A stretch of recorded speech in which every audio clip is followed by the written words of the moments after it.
Today, you looked at a clock. Not once. Probably more than 100 times.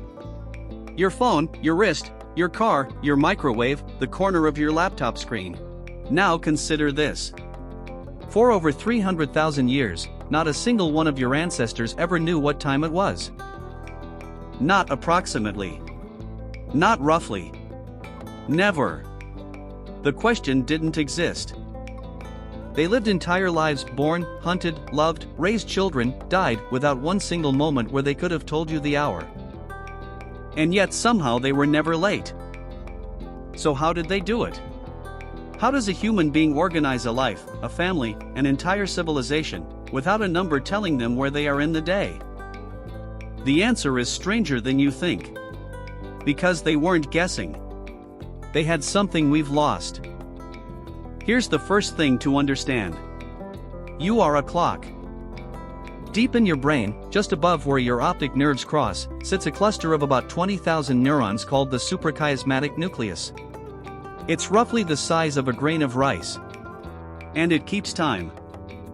Not metaphorically. Literally. It runs on a cycle of about 24 hours and 12 minutes, and it controls your body temperature, your hormone release, your alertness, your digestion, your blood pressure. You didn't install it. It came with you. And we know it works alone, without the sun, because in 1962 a man went underground to prove it.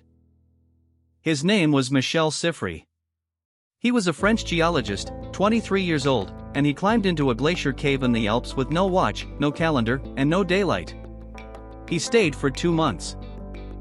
He wasn't allowed to know the date. The team on the surface called down, but they never told him the time. He ate when he was hungry.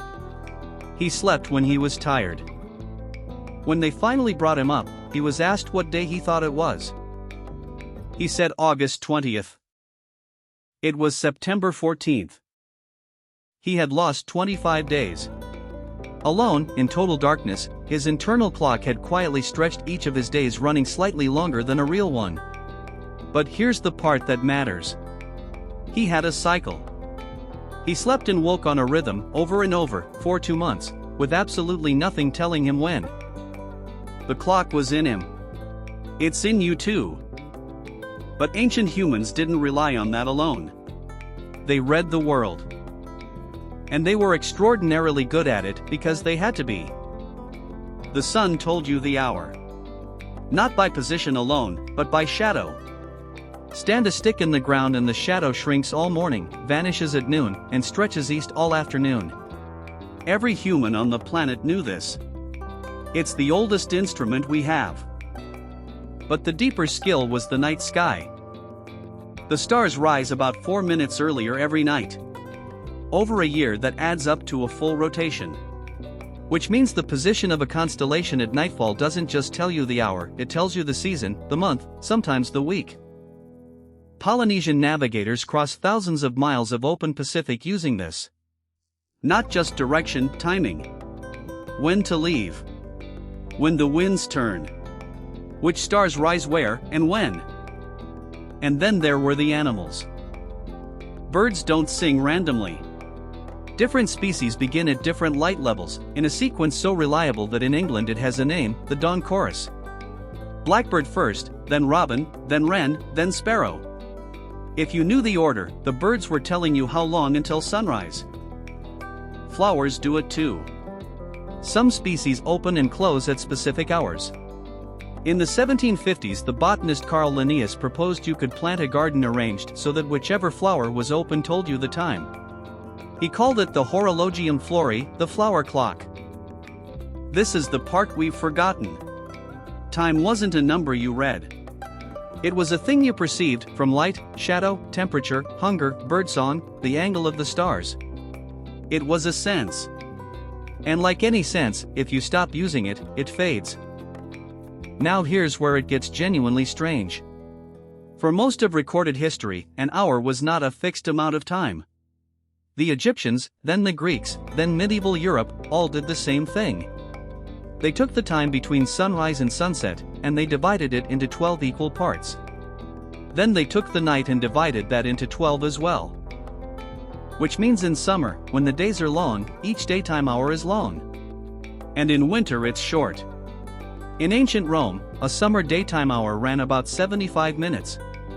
A winter daytime hour ran about 44. The same hour. 30 minutes different depending on the month. And nobody found this confusing because it wasn't a measurement. It was a description of where you were in the day. The first hour was early. The 6th hour was midday. The 11th hour was almost out of light, which is exactly where we get the phrase at the 11th hour, meaning just barely in time. Time was elastic. It stretched with the sun because the sun was the point. Then we built machines that couldn't do that. Mechanical clocks arrived in European towns in the 1300s. And a gear turns at one speed. It doesn't know it's December. So the equal hour, 60 rigid minutes, all year, didn't win because it was better. It won because it was easier to build. For another 400 years, this barely mattered.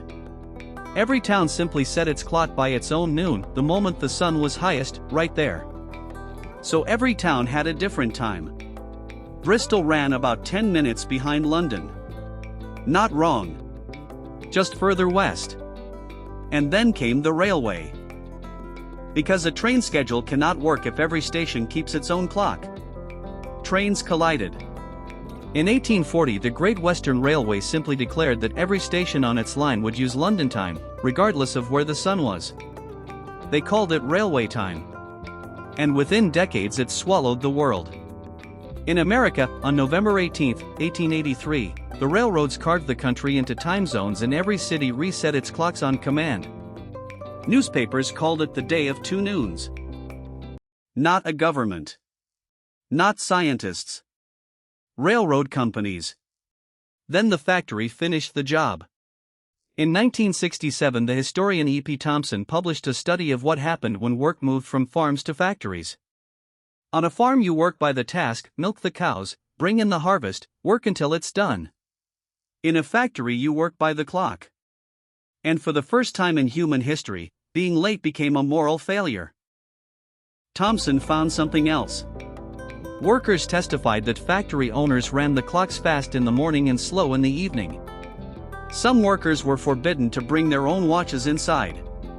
The clock on the wall wasn't measuring your day. It was owned by someone. And in British industrial cities, an entire profession appeared, the knocker-upper. A person paid to walk the streets before dawn with a long pole, tapping on bedroom windows to wake the workers. Think about what that means. For 300,000 years humans woke with the light. Then, for about a century, we needed a stranger with a stick to tell us the day had started. We didn't stop having a body clock. We overruled it. Modern researchers have a name for the gap between when your biology wants to sleep and when your schedule demands it. They call it social jet lag. And most of the industrialized world lives in it permanently, waking to an alarm in the dark, hours before the body is ready, and calling that discipline. Your chronotype, whether you're genuinely a morning person or a night person, is largely written in your genes. It isn't a habit. It isn't willpower. 9 a.m. was not chosen for you. It was chosen for the factory. For 300,000 years, your ancestors knew the time the way you know you're hungry. It came from the light on their skin, the length of a shadow, the order the birds started singing. They never once asked what time it was. They could feel it. We replaced all of that with a number. And now the only way most of us know the day has begun is that something buzzes on the table beside our bed.